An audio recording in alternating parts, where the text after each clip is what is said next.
Welcome everyone to our webinar today with our professor educator, Darryl Williams. He's going to speak with us today about his Outward in Learning program. Tracy's going to do some work in the background for us and myself as well. So we welcome you to our presentation today, and we'll let Darryl get started. Thank you. Yes, thank you for inviting me, and I'm so excited to share with you my program, Outward in Learning. I created this program a few years ago, and I'm really excited to share with you this afternoon all the different components and elements of helping students be successful from going to high school to college. So I've developed this program, Outward in Learning, and it's really to develop the strategies, tools, and importantly, the mindset, which I'll certainly get into a little bit later on how that is so important for the success for college students. But a little bit about me, just want to give you a little background of where my educational experience comes from. I have over 24 years of experience teaching student success courses.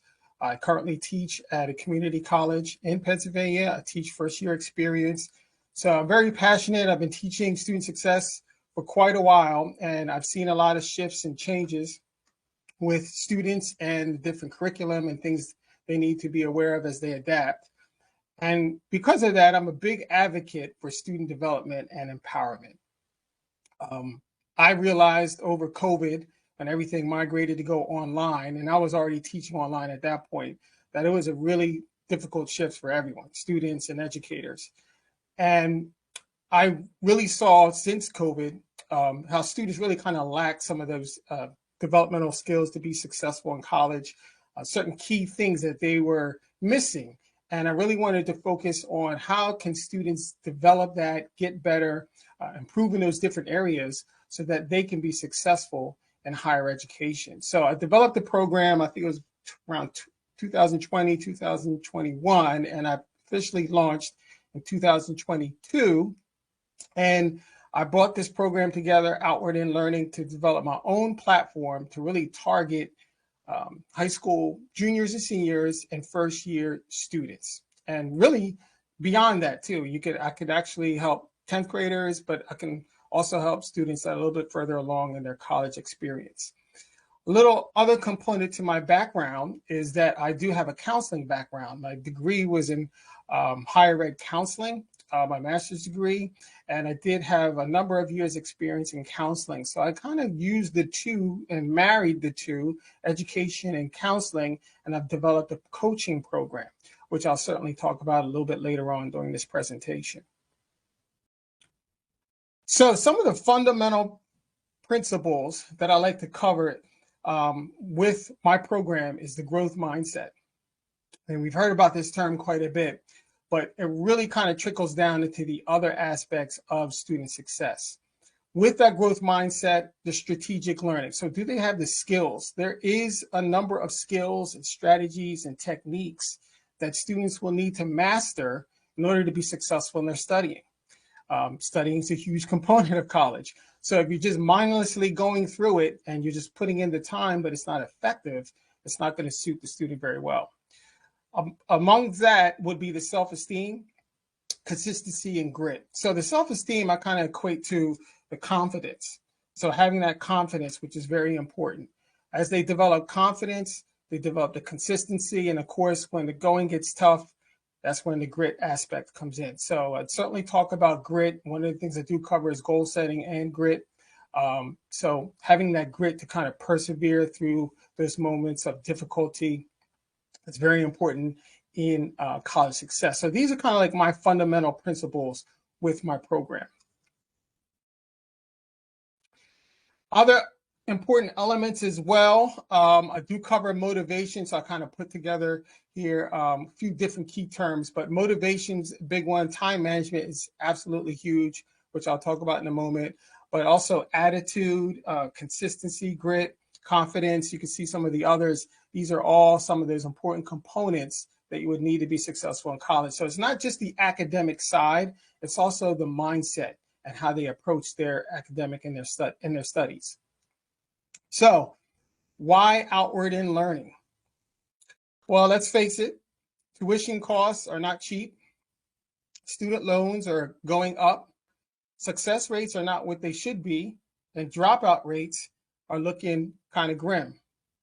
And that's something to be aware of. When parents send their children to college, it's a major investment.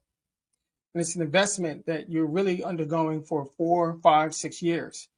And you want to make sure you get a good return on that investment.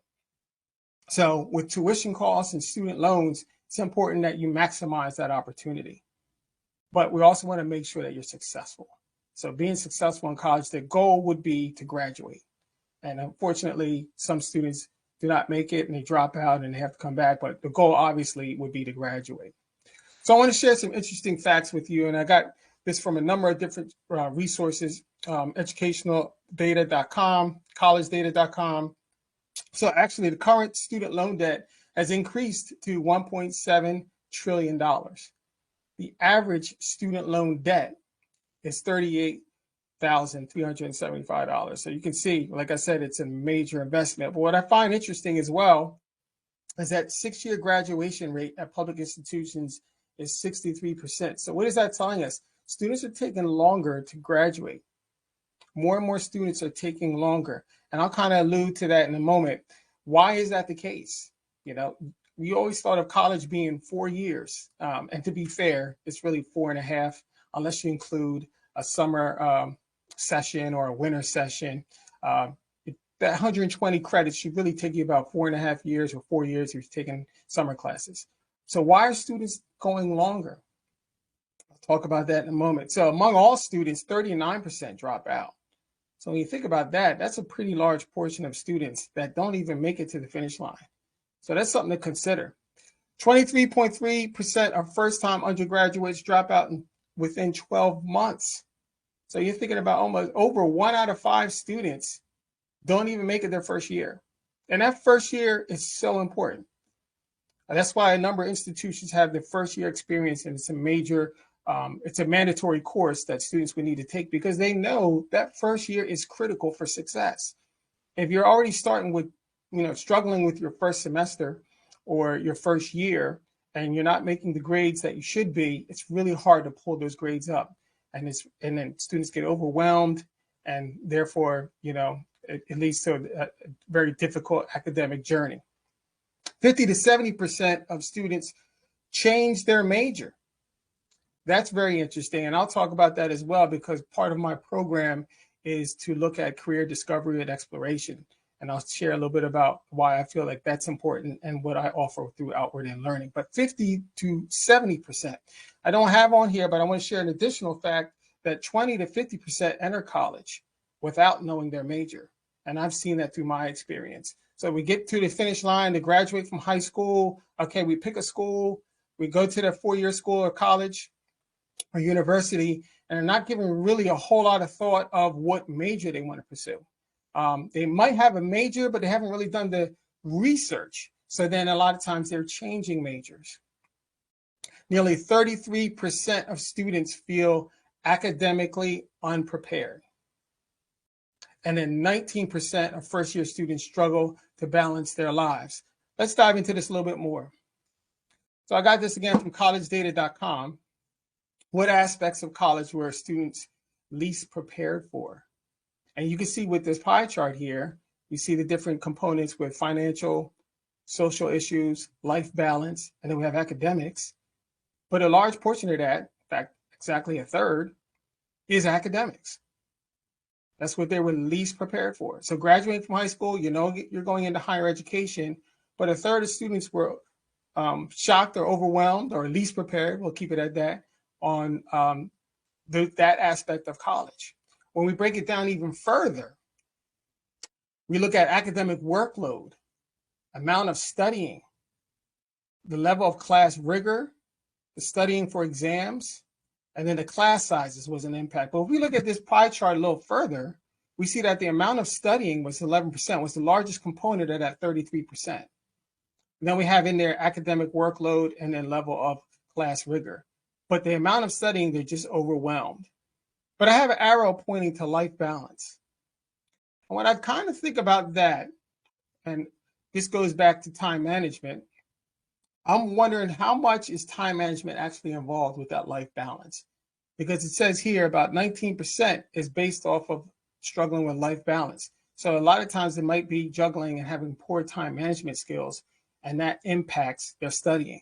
In fact, if you combine the two, we're looking at 52% of students entering college will be experiencing difficulties managing their academic workload alongside with life balance. So about half the students. We have 53% of college students find time management more challenging in college than in high school. So I got this from a survey, Senage survey, had some interesting facts about time management. So 53% find time management more challenging in college than in high school. And you would kind of wonder why. And in high school, they're there, they have a very structured day, very structured week. But in college, it's much different. So they have more time. But I always tell students, a lot of the things you'll be learning in college takes place outside of the classroom. So you're really going to have proper time management to incorporate the study time outside of class to be successful. So that it can be a challenge when you have so much free time, which is such a transition than what it is in high school, to really manage that time efficiently. So if you weren't managing it in high school, and then you go to college, and you might not even have classes certain days of the week, that's going to take some adjustment. 78% face difficulties with time management, with 9% saying they always struggle with time management. And then 80% of college professors believe their students often struggle with time management. Being an active assistant professor myself, I certainly hear from students, and most of the issues is a lack of proper time management. And assignments get pushed back and they're not staying on top of them. So I can certainly attest to that. So with outward in learning, how can I incorporate outward in learning? What can be useful to the student in order to get them prepared for college? So the goal, again, is to foster that student success. How do I do that? I develop engaging coursework, critical thinking skills. We have journaling and discussion. This is all online. And if you're familiar with discussion boards, I do offer those. And then the important aspect to that is the student implementation, which I'll talk about in a moment. So those are the 4 critical things and strategies that I try to incorporate with my platform to help students be successful. So with outward in learning, it's all asynchronous. So if you don't know what asynchronous is, it's logging on line, going through a course on your own without the instructor connected at the same time as you. And then you're going through the coursework at your pace, or when the assignments are due, what have you. And then what I do is support the students with the virtual coaching. So based on what module or what topic they're covering, I support them through the virtual coaching, which we would schedule time to connect, and then we would process a little bit about what they learned. During that processing is the practical application. We talk about how can they use what they learn in their current academics and moving forward in the future. So one of the important things I do with my program and within the different topics that I cover, you may have heard of Benjamin Bloom and Bloom's taxonomy. I cover the different levels of the Bloom's taxonomy. So when we go over the material, whether it's time management, concentration skills, study strategies, whatever it may be, it's not necessarily just learning the skills, but as you can see, there's the different levels of the pyramid. So we talk about remembering what we've kind of covered. Do they understand it? And that's all within the course modules. And then applying it. That's the important thing, right? So when they learn these different skills to be successful, how do they apply it in high school? And certainly, how do they apply it in college? And that would be something like a time management. You could talk about time management. We could talk about time management tips, all kinds of different things. But if you're not actively applying that, and you don't pull out a schedule book or using an online calendar, and you're not taking the time to apply it, it's not going to do any good for you. It's not going to serve you well. But then moving up, we get into analyzing. So using that same example with a time management calendar or a calendar, you could utilize analyzing. And then what we're doing is looking at your schedule, and we're seeing what things work, what things you may need to prioritize, what things you may need to minimize. And we really kind of take a look at your personal schedule. Then we're evaluating that. That's the next step. So using that example again, is there any changes that need to be made? And we're constant. And then as you go throughout the weeks, you're kind of assessing your time management to see if you are efficient. There's a wonderful tool that I use called the time management calculator, and you plug in your different things that you're doing throughout the week, and it includes study time, and it shows you where your time is going in a pie graph. And I think that can be very eye-opening for students to see where their time is going, and then maybe where they need to prioritize. Then we get to that last step with evaluating and then creating. That's where you're kind of making those adaptive changes. Okay, so what do I need to cut back? What do I need to increase? And it does depend on demand, right? So if you got a number of tests coming up, you might need to apply more studying that week as the test approaches. So you're constantly creating and evaluating that. So it's not me just giving them the material and saying, here's the tips and skills, you use it. But I really try to make sure that they understand, apply it, and analyze it throughout that process. So what does it look like, the actual program itself? So my website is kind of like the place where I kind of house a lot, like the waiting room. But the platforms that I use to share with the coaching and the different materials and topics that I cover is through Canvas and Focus 2. Canvas for all the educational things, Focus 2 is for the career development. So a module would include, as they get access to that, different web links that I would share with them. The OERs are open educational resources, so they're like online textbooks, so I pull pieces to that. There's all kinds of learning and streaming video that I would share. And then throughout each module, there would be self-reflection activities. So that goes back to the discussion boards, different other activities. I do provide a capstone quiz in which the students would take a short true false multiple choice quiz based on the content covered in that module. The coaching is something that we schedule outside of that. So once the students go through the module and they complete the different activities, then I support them through the coaching session. And that's where we review their progress and review what they submitted. I bring in supplemental material. So it's not all the material that's just located within the module, but I also share some additional material that's not within the module. And then what we discuss is are they using it, and reinforce those personal and practical applications. So it's really fun to kind of meet with students and say, hey, did you try this technique? How did that work for you? You know, a common one for time management is the Pomodoro technique. So we'll talk about the Pomodoro technique and everything involved with that. And I'll say, hey, did you try that? Did you try that this week? Did it work for you? And I would kind of rehearse and discuss what worked for them and how effective was it.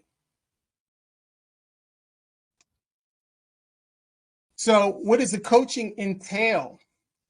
The coaching entails student success, but it's dedicated on an online platform that I mentioned with Canvas, provide key access for students. So there'll be a short login process. I'd have to grant you access. You'd have to provide an email, and there's a few steps that you would need to do to get access to the program. And then I have the comprehensive educational modules. So those modules include everything from time management, concentration, a growth mindset and attitude, goal setting, metacognition, information processing, a number of different topics. Test anxiety and test taking are ones that I really like to cover. Those are two separate modules. So there's a number of different key modules that students can go over. Some other items that I cover with the modules as well is self-testing, selecting main ideas, and then I do have a module for use of academic resources. So there's several different things that you could select from within those modules. And that kind of feeds into, giving the student flexibility to choose what they might need to work on, and they can kind of select. So it's not one size fits all that you have to go through these different, series of modules. You can kind of pick and choose which one applies to you. And there's an assessment that I give prior to them going into the modules to kind of see where they stand. So it is a flexible kind of a la carte service where you can kind of pick, all right, I know I need to work on time management and motivation. I may not need help with the other, topics. You can just select those 1, 2, or 3, or what have you. So there's a number of different options. So steps before the coaching really is what I have the students do is complete a pretest. And that pretest is going to measure them on a number of different categories. Those categories are anxiety, concentration, motivation, attitude, information processing, self-testing, and a number of different topics. And then what we do with that pretest is we identify the strengths and weaknesses. So with that pretest, it's going to produce a bar graph and share with students where their academic strengths or weaknesses are. With that assessment, it'll compare you to other students that have taken it, and they're really looking for students to be above the 70th percentile is good, and anywhere between 50 and 70% is okay. And they say that you might need to work on a few things, and anything below 50% is an area in which students would certainly need to work on those different categories. And I'll show you that in a moment. Based on the pretest and assessment, I develop a curriculum based on that. We kind of look at those weaker areas, and then we assess, have you sign up. You go through the academic module. We look at your progress. And then at the end of the program, whether you sign up for 2 or 3 modules or 7 or 8, you complete a post-test. And I really like that because it produces data. It shows where you started and then where you ended, and we can see the growth there. So this is something what it would look like. This was 2 different students. The one on the left here was their results. Their started the top layers where the pretest results were, and the bottom was their post-test results. And this was a student, actually, that was the first year at a well-known university, and was a little leery about going to college, and their parents were a little leery, so they talked to me. We developed a program, and actually they went through my entire program with all the modules, and I met with this student every Friday virtually, and we went through my entire program. And she did fantastic her first semester, and she earned a 3.5 GPA. This is another student to the right with the pre-test and post-test results. This is a high school student, junior.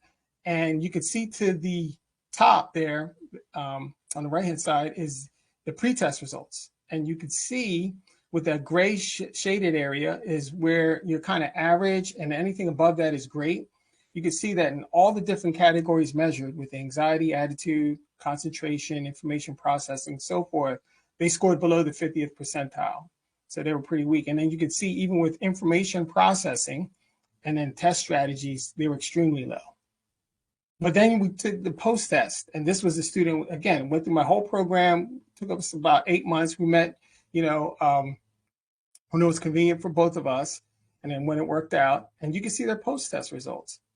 You can see the dramatic increase with that, particularly with the information processing, how the fourth one over, how low it was to how high it increased, almost up to 100%. So the program I developed really gets the student to look within and looks at how do they apply it. How do they apply these strategies and techniques and skills? I kind of almost call it like a cheat code for them, because it's going to make everything much more efficient. And once they start the program, they'll look at their academics a lot differently. And that goes back to that growth mindset. And then start applying that, and the results are there. The data is clear. So again, the intended result going through the program is they want to acquire these different attributes.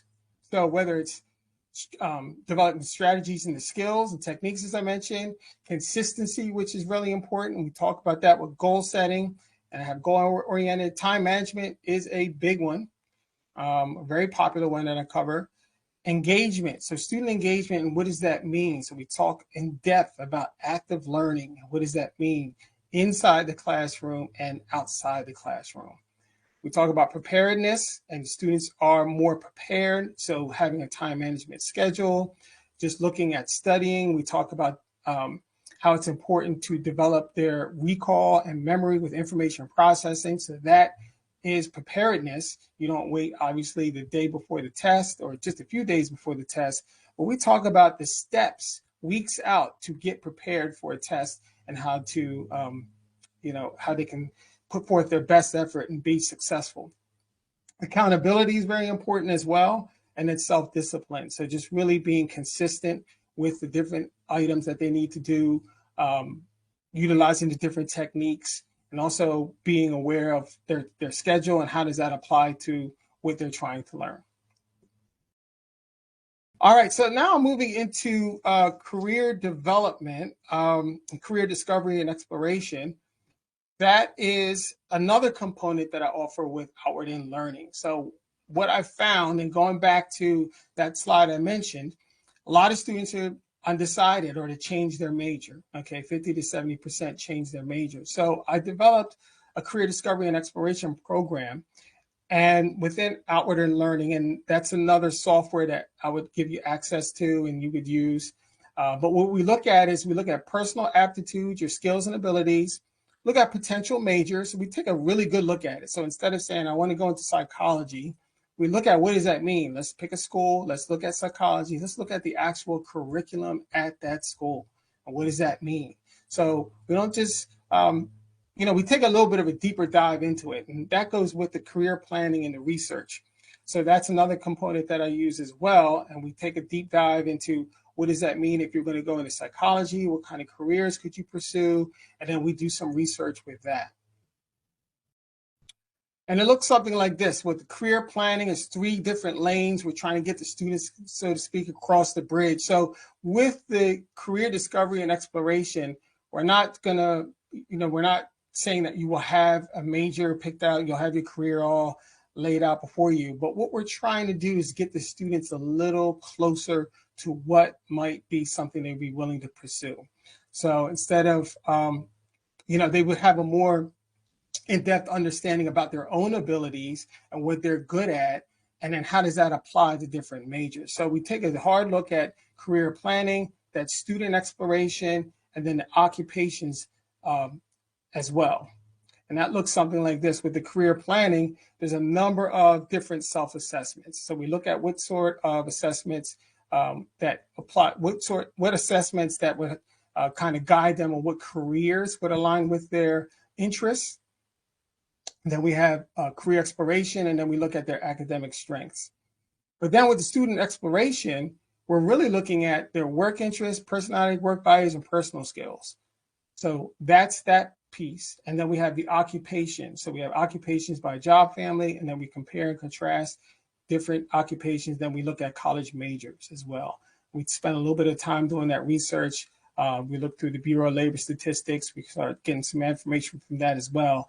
And with the 3 of these, with the career planning and then the student exploration and occupation, we get to a point where we have a much better understanding of what the student may be willing to do. So they would go through the program and they have a better idea of what their work interests are and personality, work values, et cetera, and then what kind of careers align with that.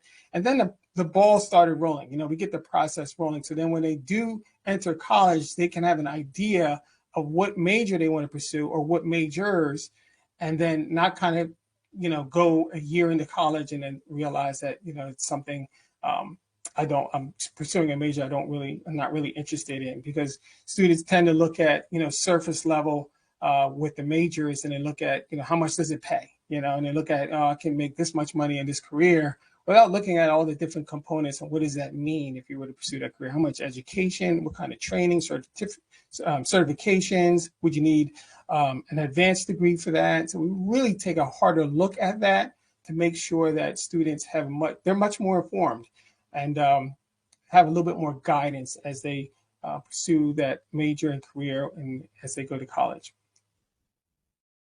So Outward In Learning is available for all students. The ambitious and driven that maybe already doing well, but they want to kind of touch up on a few things, maybe develop a better study strategies or study habits, maybe have some techniques that they could use maybe during tests or leading up to tests. A lot of students struggle with test anxiety. So I have a lot of material and strategies that I offer for students to manage test anxiety. So for the ambitious and driven, maybe career oriented. So maybe they're okay, but they just really don't know what they want to pursue, and they just want to have a better idea of what kind of career they want to pursue and major. Maybe they have three different ones, they're three different careers altogether, very different from one another, and they're like, well, I don't know which one I want to pursue. They can go through some of my programs and some of the assessments. Then we can look at how does their personal attributes, their abilities, their skills, or work interests, how does that align to those careers as well? If you were average in high school, okay, you just were not the best student, and going into college is a brand new arena for you, and kind of intimidated by being in higher education, this program can certainly help you with that. What I do is really sharpen up the skills, work with that growth mindset, give you the skills with that, and can certainly help, as the data proves, with that assessment that I give. Students with learning disabilities in college too, a lot of times your learning disabilities that you may have in high school, you might have an IEP, or that doesn't translate into higher education. So a lot of times with higher education, you're given what's called accommodations. And those accommodations could be additional test time, it could be additional assistance with note taking. So you have those different accommodations. And I think with students with learning disabilities, I can help with some of the different programs that are topics that I cover to help make sure that they can be successful. So also for the neurodivergent student and the ADD and ADHD student. So really helping them in terms of with the one module that I have with concentration, really kind of give some tips on that. And I have specific tips for ADD and ADHD. But there's an article that I came across, and we'll put it in the chat, for the neurodivergent student. It was called An Open Letter from Parent to Professor, What to Know About Neurodivergent Students. And I read that article. It's very, very powerful. We were talking about it earlier this morning.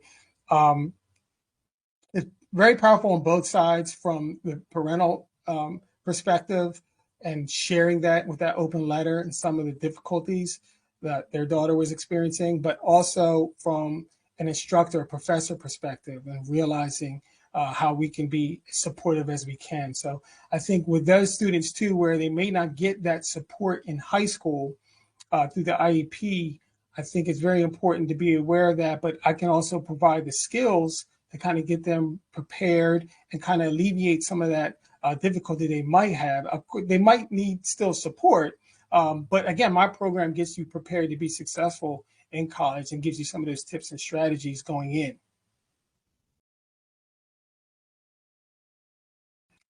So you can schedule a call with me today. We'll put in the chat. There is, you can schedule a call through Calendly with me. Feel free to schedule with me. With that scheduling, I can talk to you a little bit more about my program. I can share what it would look like with you.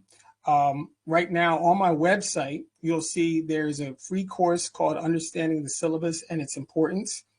That's free. You merely sign up and you can enter in with that course. This is one of the first courses I developed as I built this program.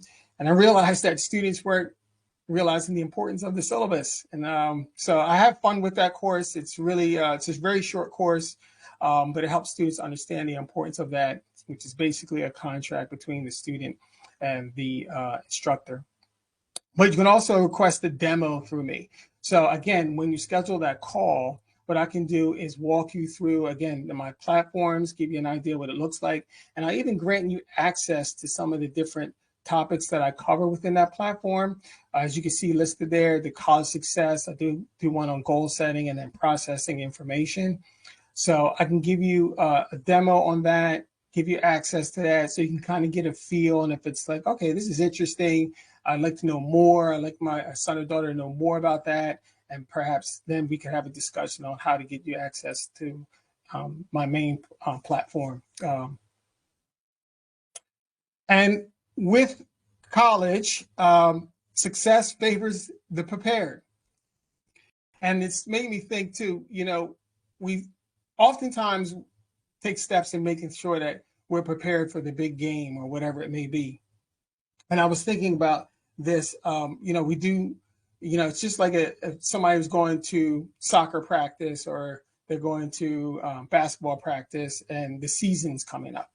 And they do this boot camp, is what they call it, right? And they get ready. You send them away to camp, or they have this real rigorous boot camp because what they're doing is preparing for the season, right? Or they're preparing for the game. Same thing applies with the academics. It really, really does. And I think having students just kind of rush into college with that transition, it's really, really difficult for them. We saw that with some of the statistics I shared with the first year students that drop out within the first 12-month period. So being successful is really getting prepared and getting that mindset done. So as soon as they graduate high school or prior to high school, and what I like to do is offer my services to high school seniors, but juniors as well, to really kind of start getting that mindset shifted towards the academics so that when they go to college, they're ready. They're ready. And again, the success favors the prepared. So we do that for sports. We do that for other things. It only makes sense that we do that for academics as well. I have a podcast with a number of different topics. I have a number of different guests on my podcast called College Simplified. I have a psychologist. I interview a psychologist and exploring the field of psychology. I have a few students on there as well. One of my first podcasts was with a student that struggled with ADD and ADHD, or ADD. And she discussed her journey through college and some of the tips, helpful tips that she used and techniques that she used that might be helpful for other students to listen to. I have an art professor that I interviewed. So a number of different podcasts on there. So check out my podcast, College Simplified. And then I also have a blog. So the blog is, I have a number of blogs. I have 3 blogs on there. So I'm trying to produce more on there, but a very interesting read called The Office Hours. Some of my blogs are a roadmap to success. Is it or a path of uncertainty? And then I have pathways to graduate on time. So I do have a blog that I'd like you to check out. And this is all on my website. And this is my contact information. So my website's listed there. You can email me at darryl@outwardinlearning.com. And then there's my phone number. You can feel free to give me a call directly, or you can even send me a text message. But again, if you want to schedule a time to kind of really walk through things, you can schedule through the link on the chat. And then these are just QR codes. The left is to the website, and I do have a Instagram page. So I do put tips on there for students on different things on test taking, test anxiety, time management, all the things that they would be experiencing as young high school students, and then also for college students as well.